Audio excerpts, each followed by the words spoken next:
ನಮಸ್ಕಾರ ರಾಯಚೂರು. ಇದೇ ಪ್ರಪ್ರಥಮ ಬಾರಿಗೆ ಎಡೆದರ ನಾಡು ರಾಯಚೂರಿನಲ್ಲಿ ವಿಶ್ವ ಹಿಂದೂ ಪರಿಷತ್ ಬಜರಂಗ್ ದಳ ವತಿಯಿಂದ ಗಂಜ್ ಸರ್ಕಲ್ ಹತ್ತಿರ RJS ಕಲ್ಯಾಣ ಮಂಟಪದಲ್ಲಿ ಹಿಂದೂ ಮಹಾಗಣಪತಿ ಪ್ರತಿಷ್ಠಾಪನೆ ಮಾಡಿದ್ದು, ಮೊದಲು ರಾಯಚೂರಿನ ಯುವಕರೆಲ್ಲ ಹಿಂದೂ ಮಹಾಗಣಪತಿ ವಿಸರ್ಜನಾ ಶೋಭಾಯಾತ್ರೆ ನೋಡಲು ಬೇರೆ ಜಿಲ್ಲೆಗಳಿಗೆ ಹೋಗ್ತಿದ್ರು.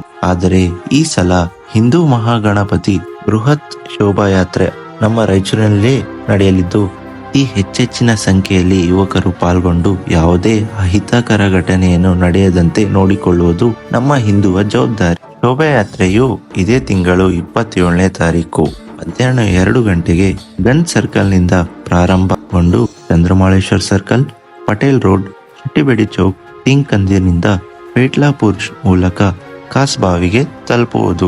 ಎಲ್ಲಾ ಗಣೇಶ್ ಮಂಡಳಿಯ ಸದಸ್ಯರು ಮುಂಚೂಣಿಯಲ್ಲಿ ಬಂದು ಯಶಸ್ವಿಗೊಳಿಸಬೇಕು.